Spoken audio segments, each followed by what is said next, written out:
Hello, and welcome back to this episode of the Circus of Safety. I am joined by my tri-hosts. That sounds weird every time I say it, actually. I need to find a better word. Welcome, Andy. How are you, mate? You're looking very dapper this morning, mate. Very dapper. Thank you. Well, I thought I'd better lift my game. Well, I'll tell you what, I mean, the main thing about being a consultant, right, is you start the bar so low. It's not hard, is it? Yeah, that's true. That's true. Like, we're not even 10 seconds, not even a minute into the show, and I'm already having a go. This is going to be a great episode.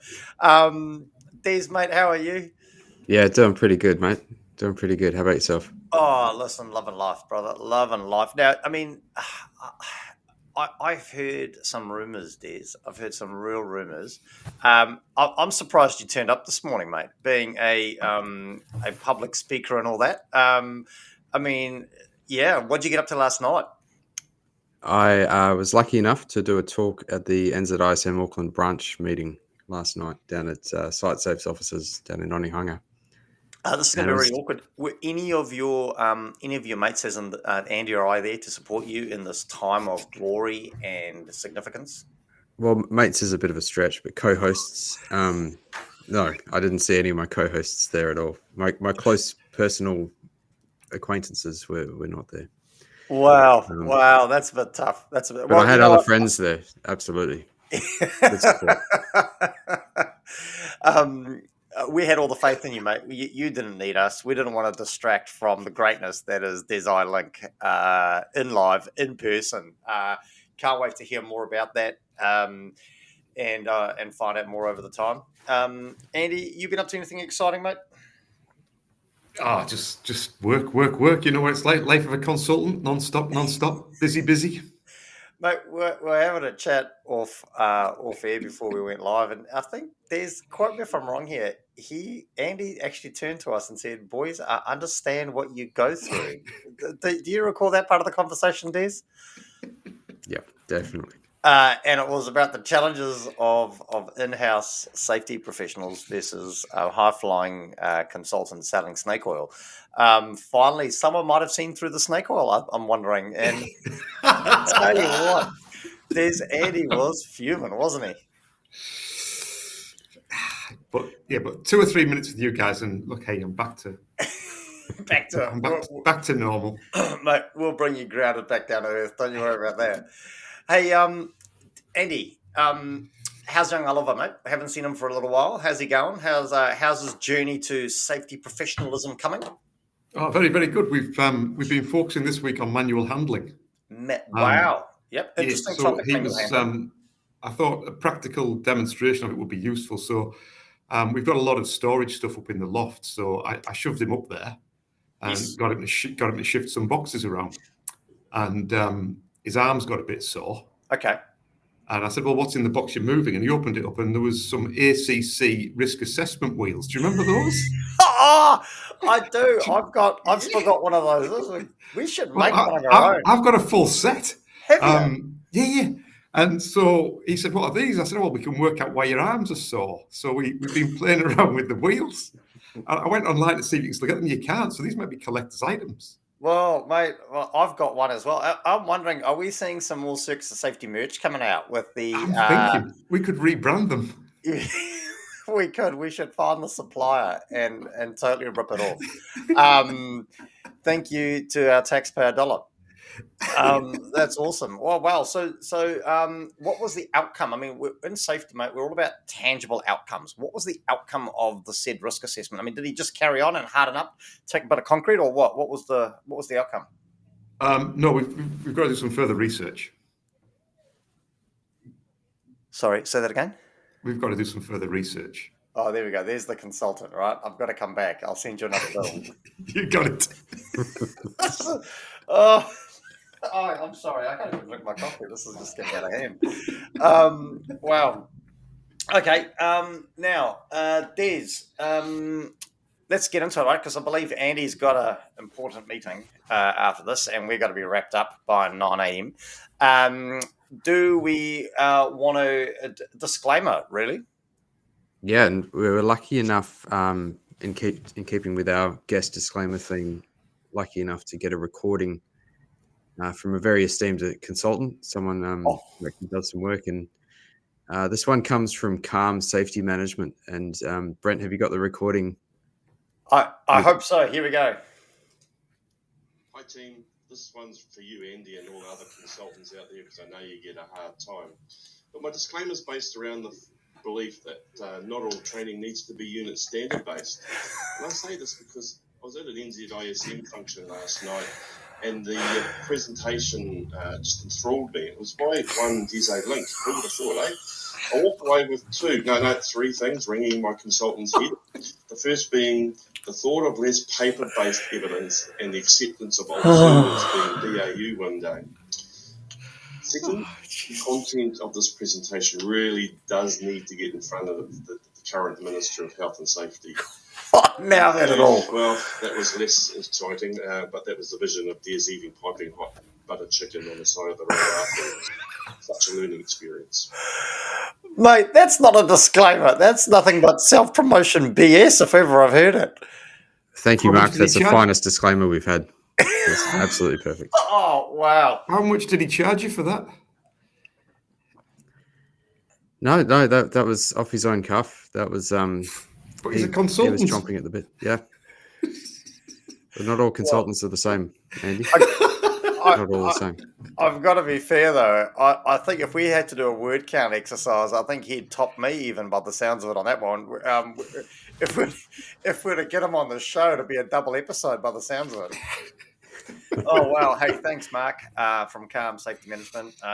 Long-time listener and contributor to the chat. So hopefully he's listening this morning and tuning in.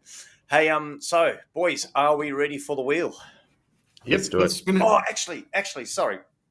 Before we go again, I've got to say, I was talking to I had that conversation again. I was having a conversation with somebody else this week. I was getting Ben Redwood, who I did the bonus show with earlier in the week, and this other conversation a little bit caught up there. But again, it's amazing. I said to them, I was having this conversation. He goes, "Oh, hey, how's the Circus of Safety going?" I said, "Oh, wow. Apart from the company, it's going really well. We're getting lots of publicity. We're talking about some topics. We've got people coming up and talking to us." And he said, "Oh, wow." And I was getting, but it's sort of what I like about it is how I roll. We're coming hot. It's not scripted. And again, he was like, "Are you for real? You boys?" Yeah. I'm like, "No, we don't actually know what the wheel's going to land on." It is amazing. We might need to put a poll, I think, after the show. Who believes the show is scripted? I really fascinated to get this, but he was absolutely adamant that we scripted everything. And then I told him it was all ChatGPT. So, it was quite amazing. But anyway, I digress. Andy's got to go.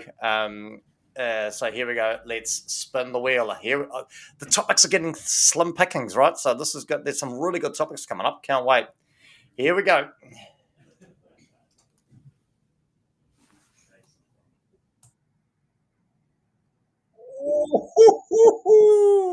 This is going to be a cracker. Well, maybe not. This could actually be quite a hard topic.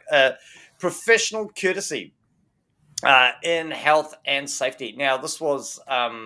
I've got to be fair. This was a topic that I threw on the board, and probably the way I would describe it would be in anger. Would be how I would describe this. Wow, this is going to be fun. That's for sure. Thoughts? There's a topic you are expecting to pop up on the wheel. Not particularly, but plenty of thoughts on that. There's three things that jump to mind. One is a lot of practitioners out there that lead with their ego. The term weaponizing safety comes to mind as well, and Yes. also intellectual property. Wow, I should have been taking notes, mate. That was inspirational. That was awesome. Well, that's I got to be honest. Like I said, I threw that topic up in anger. Professional courtesy in the health and safety, and it was based off a conversation I had with somebody else in the professional realm, in the safety realm, I should say. But yeah, then it's actually turn up in the world. You know, when you get that that oh my god, actually now I've got to talk about it kind of scenario. I've been building this up for so long. So great to see you're going to carry the show again. This is why you are the expert that you are, Des. Absolutely awesome. And I tell you what, Matthew Sagrove back online. Let's go, gloves off time. This is going to be fun. Because I tell you what, yeah, Matthew is keen for a bit of a Barney. Here we go. Talking about gloves off and no professional courtesy. This might be Mark Gummer from Calm Safety. Is he? This is none other than Mark that did our disclaimer, isn't it, Des? That's correct, and I think he might be referring to his invoice for doing the disclaimer. It's in the mail. Oh yeah, that's that comment there. I think his thing here was the fact that we, Andy, I think this is at you and me, mate. The fact that we weren't there to support our tri-host Des. Anyway, let's get into it. Andy, your thoughts? Professional courtesy in health and safety. What's the first thing that comes to mind? The first thing that came to mind was, should there be professional courtesy, because is it a profession? Ooh, wow. Okay. Yep. I think the way that you brought this in is, and I think I remember the story. I won't go into any details, but I remember a phone call from you, and you only phone me when you're angry. So so you were very angry because there'd been some poor communication. Let's put it that way. Yeah. And you could classify it as unprofessional, but I think you can only use that term if you are working in a professional environment. And I think a lot of the time we're not. I don't think most safety practitioners would say are professionals in the way that you would say that perhaps lawyers or doctors are professionals. Wow. Okay. So therefore, can you expect the same level of respect, ethics, morals, engagement than you would from people in that sort of circumstance and situation? So are you? I mean, I don't want to put words in your mouth here, Andy. That's never stopped you before. But are you saying that we're a bunch of cowboys? Is that what you're saying? That the safety? No, I'm not saying that necessarily we're a bunch of cowboys, and I just like to say that there are. Okay. What about heathens? Are we a bunch of heathens? No, you really are trying to put words in my mouth here. I'd say we classify ourselves as a profession, broadly speaking, but I don't think that's necessarily correct. But then the definition of profession itself is very loose. Oh, here we go again.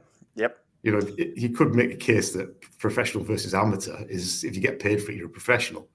But I don't think that's really the definition that we're playing around with here. We're talking about a code of ethics, really, aren't we? Is that what we're really talking about here? But we've got a code of ethics as a safety professional. You know, when you join, no, we don't. And I know the what sparked this, the individual that sparked this for me, and yes, I was angry. I mean, I rang you from Australia, which I was clocking up international dials, international talk time here. That's how angry I was. And they're a member of the professional body that well, at least Des and I belong to it.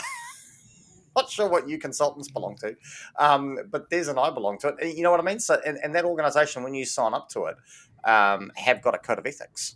So we do sign up to codes of ethics. We are, I guess. Then is it a code of ethics though, Des? I would say no. Oh, there we go. Wow. But that's another topic entirely.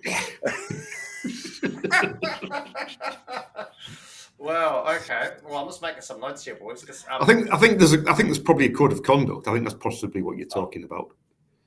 Oh, there we go. Okay, and that's a fair point. No, and that's a fair point. Code of conduct. What did you just call it? Sorry, I'm so distracted. I can't multitask. It's not really a code of ethics as such. It's more a code of conduct. I would suggest. So, are you suggesting then maybe that we need a? Are you suggesting maybe that we need a code of ethics as well as a code of conduct? Possibly, and Des is very good on this in this ethics field. He's my answer to very that well. question is yes. Very well. So A that's code of right, conduct yes. is not a code of ethics. Not the same Okay. thing. Well, there we go. So a code of conduct versus a code of ethics. I mean, that again, that could be a whole nother topic, right? So we're not going to kind of dive into that. I mean, Des, what are your thoughts on Andy's comments around the fact that maybe as a profession, loosely phrased, that maybe we're not professional, so therefore there can't be professional courtesy in the way we operate? Well, it depends on how you skin it. We might not be a profession based on whatever definition you're using, whether it's getting paid or not paid, or member of association or not. But you can still, even if you're not part of a profession, you can still act professionally. Yes. And I think that's probably more in line with what the topic that we're talking about today. This is why we have you on the show, Des. You're the sense, the calming sense that brings us together. And I guess that's along the lines of what Mark here is saying, is that you can be professional without being paid, such as volunteer firefighters, perhaps, is possibly a good example. And Andy, this is a little bit awkward, considering where I believe you're going shortly. Thank you, Mr. Mike Cosman. And it looks like I hate to say this. I really hate to say this, but I'm going to thoroughly enjoy it. It looks like I'm correct. The organisation that we belong to, NZISM, does have a code of ethics. So thank you, Mr. Cosman, for proving me right. Just on that, and thank you, Mike, for sharing that link. But just because it's called a code of ethics doesn't mean it is a code of ethics. Wow, now we're getting into it. You pull your head in, man. I'm meeting Mike in an hour. There we go. You're going to bat for me, I'm sure. I think Matthew Sagrove said it perfectly. Gloves off. Okay. Well, we've just taken the show to a whole nother level, so I just want to apologise on behalf of myself for the behaviour of my colleagues. Well, okay. So when we start thinking about it, then in terms of professional courtesy, so let's put all that aside, ethics, codes of conduct, all that kind of stuff aside. Let's put us, when you start thinking about, or we start, the term professional courtesy comes up. I mean, what are you thinking? What are your thoughts? Well, it's a situation where my counterparts in other organizations are people that I'm going to be working with for the duration of my career. So we are probably just as much colleagues as I am with people within my own organization right now. Yep. So what do I gain by being discourteous or aggravating to that relationship? I don't gain anything. And it's a thoroughly unproductive way to conduct yourself. And I think you need to, if you're going to act professionally, it's a recognition that the people that you're interacting with are probably going to be there for the duration of your career. And you're not gaining anything from aggravating that relationship. I'm struggling to find the words here, but mate, it's a very my context. You're putting it together eloquently. Thank you. Andy, your thoughts when we start talking about professional courtesy? What are your thoughts? What comes to mind? What does that look like? I think it's effectively doing the right thing, but it's way more complex than that, because certainly in the field that I'm in, there's competition within the field. So there's been occasions where I've been engaged by a client to fix something that somebody else has produced that's not right, and I'm possibly it's happened the other way around as well. And it's always difficult to step into an organisation that have paid a consultant a significant sum of money and left something that's suboptimal behind, that then you need to go in and help them get something of value out of it without pointing out the failures that have come before.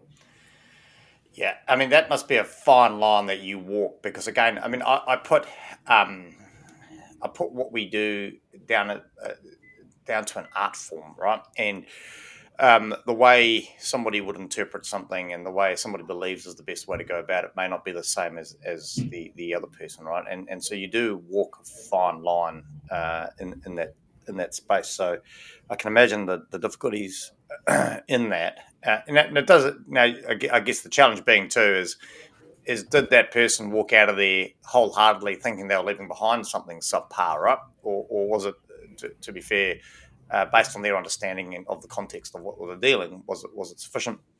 I'm wondering if I should paint a bit of context around what inspired this topic. Would that be helpful to give a bit of context around the topic? I think it actually would. I think it would. It'll take me back to a dark place, but yeah. No, I'm over it. I've moved on. Although that might be, I might be giving you another phone call on my way out of here, Andy. So the context was on a particular site, the client had engaged an external safety individual to undertake regular check-ins with us and provide feedback to the client.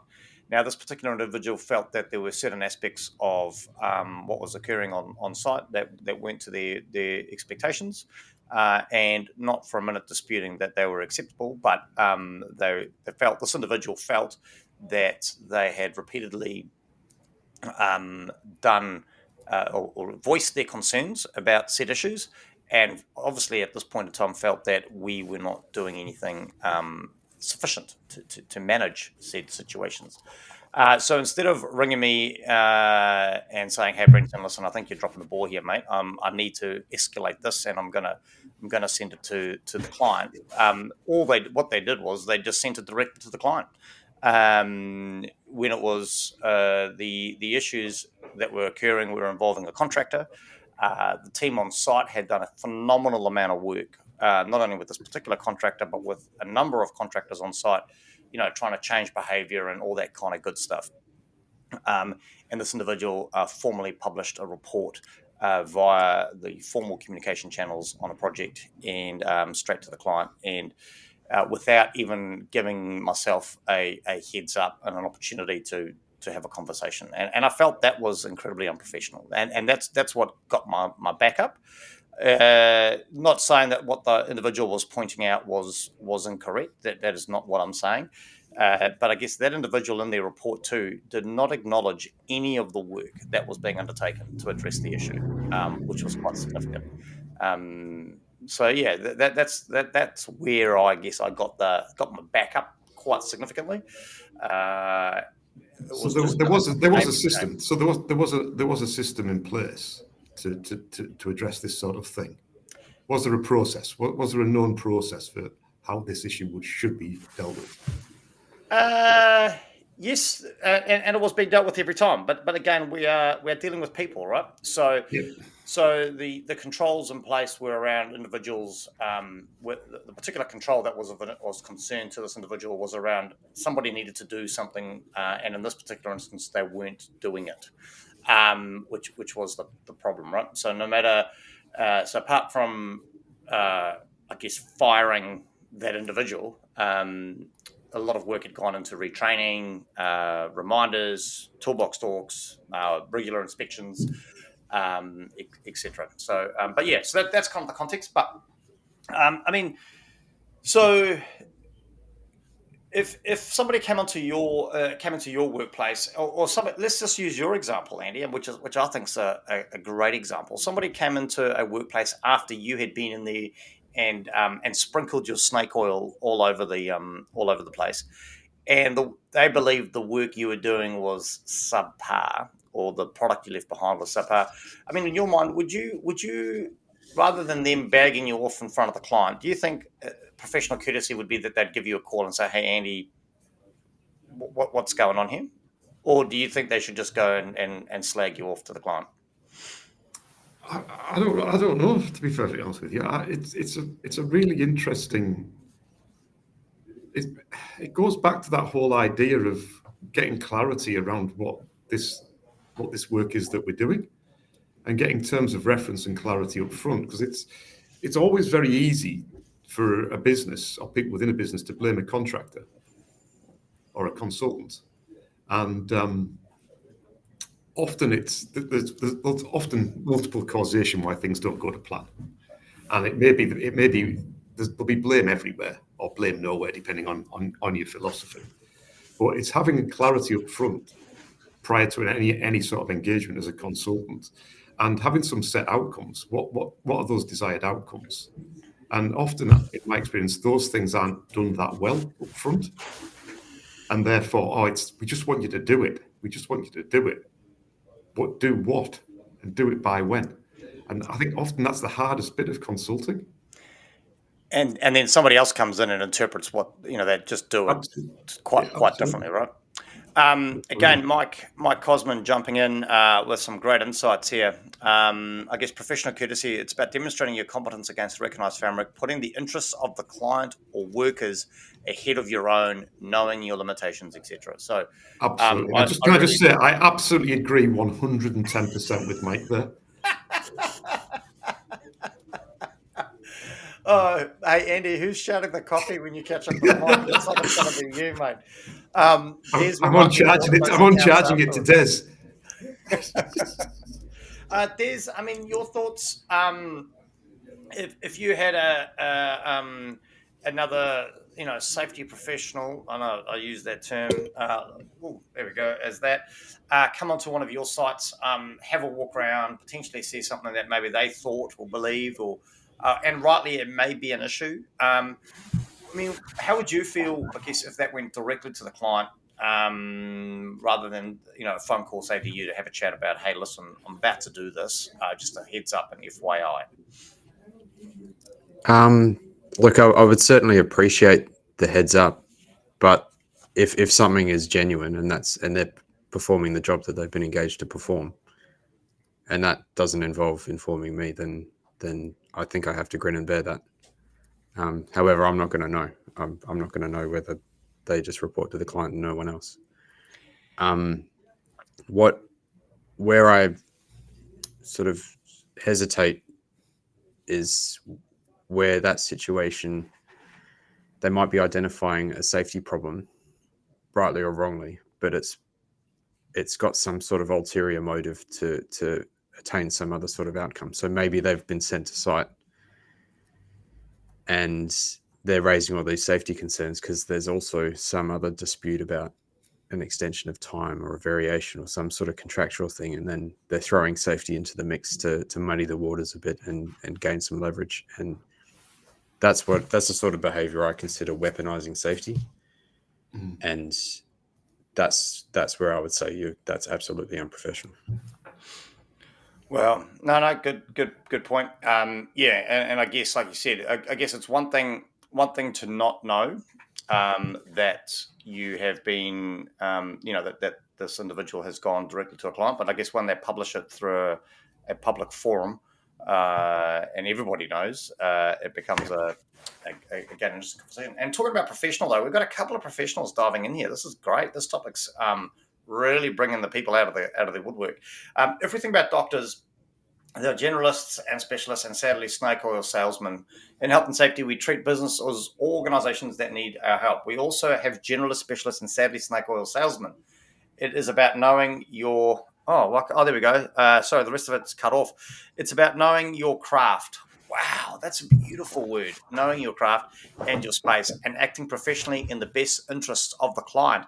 And it's almost like they're sitting together, because then Mike Cosman's come back in again and said, what's unprofessional is providing cookie cutter solutions to complex situations. And I think, Mike, I'd like to say, but we'd all probably wholeheartedly agree with that. So some interesting stuff going on there. Can I just go back? Sorry, can I just go back to another? You're probably going to go on to it, but at the start, Des mentioned intellectual property. Oh no, I didn't write that down. Which I think is for me is certainly very relevant, as I do develop quite a lot of particularly training materials and things, and I will share many of my resources very, very freely for the greater good. But all I ask is, if people do use it, they sort of somehow reference where it came from. which I think is reasonable. Like, I mean, I put a lot of time into developing some of these resources and then just let clients use them as they see fit. It's very, very rare that there's any recognition of where it came from. And quite often, quite often I see it third or fourth hand. I'll be presented with something, I'm reading it from a client or a new client. I'm going, I've read this before, and the reason I've read it before is because I wrote it. I'm sorry. Is this my time to apologise? I got to be fair though, Andy. I'm starting to throw it through ChatGPT and ask it to rewrite it. So, my bad. I'll start to reference you and anything I'm plagiarizing. Apologies for that. Send me the bill to, and I'll take care of it for you. And again, that's reinforced by, I think you quite often hear it. There's this concept that there's no IP in safety, and that's just absolute garbage. That's absolute garbage. You know, people spend a lot of time developing stuff. Yep. A lot of time developing stuff. And, you know, it's up to them if they give it away or they try to sell it. But just because you can steal it doesn't mean that you should steal it. And that's effectively what it is. And if people require or request that you can use it freely, but just some sort of acknowledgement, I don't think that's too much to ask. And I think that absolutely is a professional courtesy, or even that's just honesty and integrity. And that comes in where we started talking again about codes of ethics and the like, right? And is that, you know, I guess something maybe as a profession we need to push harder, right? The fact that we've got codes of ethics, regardless of whether Des thinks it's actually a code of ethics or not, we're going to leave him out to dry on that one. But we should actually be referencing it more often, maybe. And will that drive that? And should the concept of professional courtesy be in a code of ethics? I guess would be an interesting conversation for another time. So Des, in your thoughts, I'm also mindful that Andy's got to go race off and grovel to Mike Cosman for the work he did to destroy any relationship we may or may not have had with him. I mean, in your mind, Des, do you feel that there is a place for professional courtesy in health and safety? I think there has to be, and I think it's a relatively small community, and people soon learn if you're one of those and you're not being professionally courteous. But going back to my point earlier about that, you know, my counterparts in other organizations, consultants, etc., they're all people I'm going to be working with in some way, shape, or form throughout my career. And to take that example from the legal profession, it's not unusual, you know, if there's a trial happening and documents need to be filed by a certain date, say the documents need to be filed on Monday, and one side might send an email to the other side saying, hey, as a matter of professional courtesy, would you please share the documents that you file on Monday with us? So that serves two purposes. You get the documents a little bit earlier and you don't have to go through the hassle of getting them via the court, but also you're giving them the heads up a couple of days before it's due that just in case you haven't done it yet, you probably need to get those documents in on Monday, because ultimately you don't want, everyone's human. You don't want them to trip themselves up, because that doesn't actually help anyone in the long term. It might help you temporarily in your matter with this client, but you're going to have another client next time, but you're still going to have that person on the other side that you're going to have to deal with. And I think people forget that. Yeah, cool. Sorry, I'm just scribbling notes here. Listen, I've got to be fair. What is happening in the chat right now is exactly why we're having these conversations, right? To engage with the community, to ponder thoughts, to throw things out. And I'm just writing this up. Sorry, so I'm really struggling to multitask today. Mike is obviously can't wait to see you, Andy. He's thrown up another one in the chat here. Doesn't the IP belong to who paid you to develop it? And I think he raises a valid point. But I will come to Andy's defence in this particular situation, just to show him that I actually do care. I know you develop a lot of stuff that's quite, I don't want to say generic, but it's not necessarily for a specific individual. You develop a lot of stuff as resources to educate off your own back, which is not being. It's nearly all, it's nearly all my stuff that I may tailor for a client. Yeah. But that just becomes part of the standard consulting fee. It's not a separate thing. So I develop IP for my business. But that's another great topic to possibly chuck on the wheel, right? IP belongs to does health and safety IP belong to the person who paid for it, and it'd be really great. I can answer that in one word. Oh, here we go. No. Oh, this is Des with his Des. We're trying to run a show here, mate. We're trying to have conversations. I don't want one-word answers. Okay, give us your one-word answer, Des. Oh, don't, Des, don't. What? You're going to upset Mike again. No, he's asking the question. Doesn't the IP belong to who paid you to develop it? And the answer is no. Oh, well, thanks for your help. Wow. Okay, Andy, you might need to shout Mike 2 copies to maintain the relationship that Des is wholeheartedly destroying. Single-handedly, Des has got nothing to do with this. We need to disclaim it. Mike knows it comes from a good space. He knows. I'm sure he does. And here we go. Another great comment coming through. We can't expect professional ethics or professionalism when there are no barriers to entry. Wow, great comment. We have been talking about this for decades, and little has changed. And I actually think, because I do read and I do keep track. I think I was reading an article from NZISM where I think Mike Cosman, Robin, and sorry, I'm having a mind blank here. But NZISM spoke with the Minister for Health and Safety, and that's one of the things that they raised in that conversation around the fact that anybody can actually roll out one day and suddenly they're a health and safety person, which is and concerningly can go into consultancy, right? And Andy, you and I have had many a conversation about this. I've done very well in it, but we've had people can just go out with very little to no experience in anything. And call themselves a consultant and start offering advice. So sticking with the theme as we start to wrap up the show, I guess, Andy, in terms of professional courtesy, we've looked at, I guess we all believe there is a place for it in health and safety. I guess, what are some of the traps maybe associated with professional courtesy in the industry? I often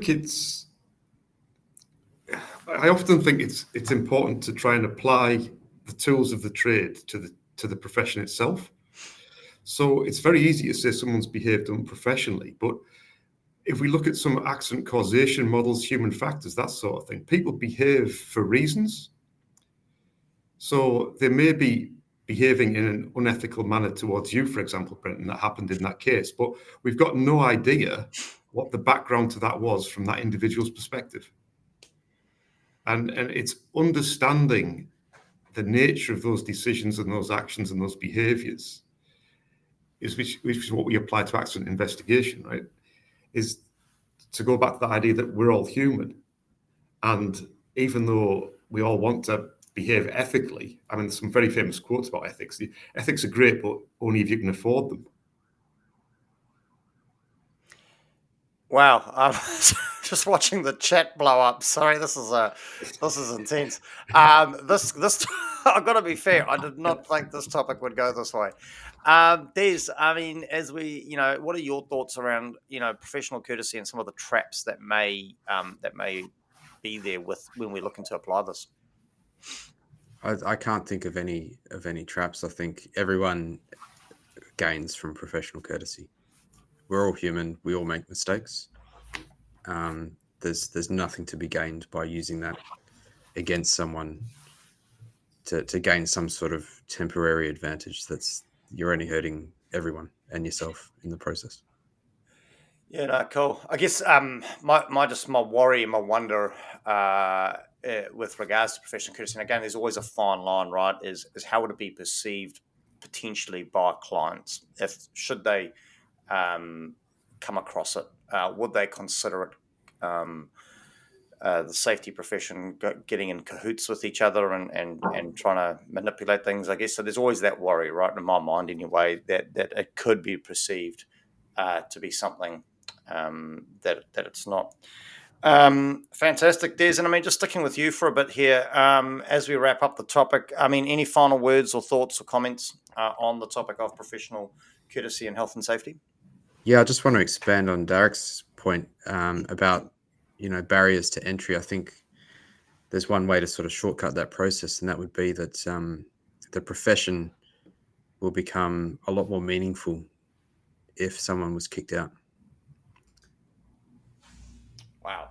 We'll leave that one there hanging. Yep. Andy, you clearly look distracted. Final thoughts on the topic of professional courtesy and health and safety? I think it's a big topic. It's a complex topic, and probably worth breaking some elements out of it and putting them back on the wheel. Yeah, definitely. I mean, I've got a few things I've written down that have popped up on that note as well. And again, I guess. Oh, what was that? Sorry. I was going to say that certainly there'll be potential offshoots of this to engage with some of the people that have made comments to delve a little bit deeper. Oh, can't agree more, Andy. One of those might start in the next 45 minutes. You might not let you in. You might not actually. You might suddenly see a decline come through. Although, listen, to be fair, if ever there was somebody that was professional in this organisation, I guess I don't think Mike would hold a grudge.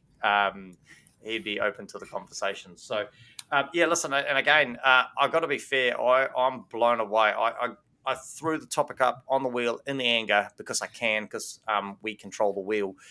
But it's actually obviously like you said, Andy, it's bringing up so many other things that are definitely worth talking about and having the conversation. And based on the user, the listener interaction, definitely a topic to take a little bit further.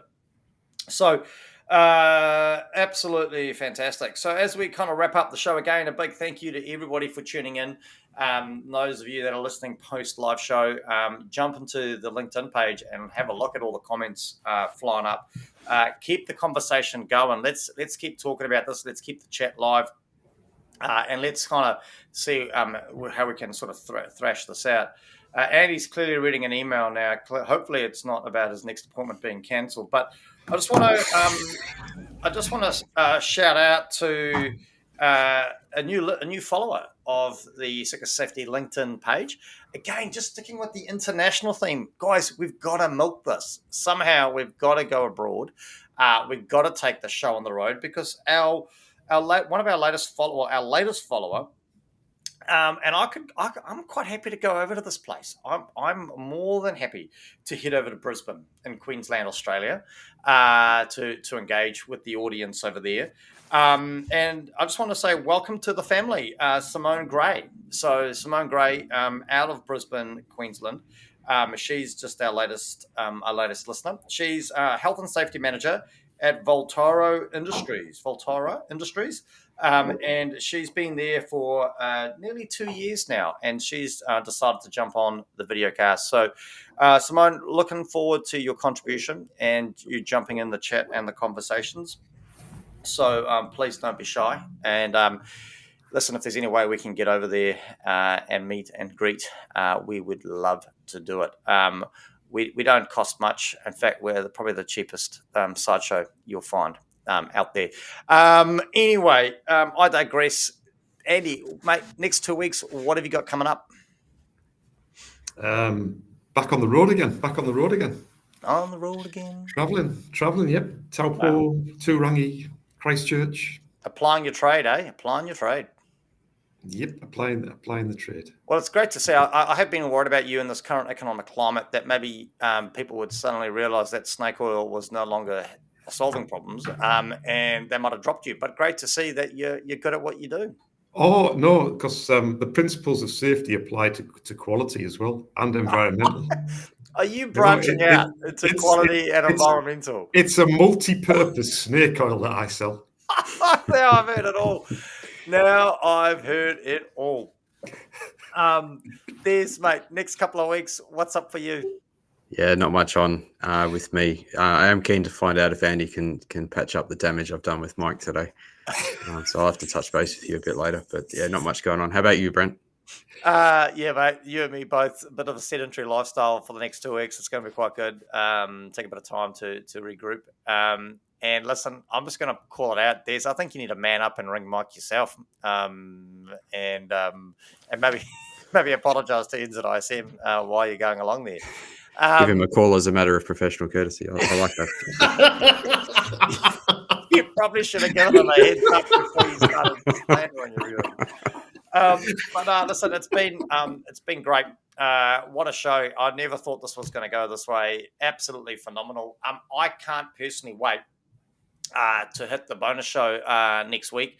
The challenge is going to be who's keen, who wants to get on and have a chat about this. That's going to be the fun part. Please reach out, message us through the LinkedIn page. Or contact us directly if you've got our contact details. Maybe don't call Des because he might then kind of have a go at you. But that's okay. That's what it's all about. It's all about the banter. Till next time, nothing but a pleasure, boys. Catch you soon. See you. Thank you. See ya.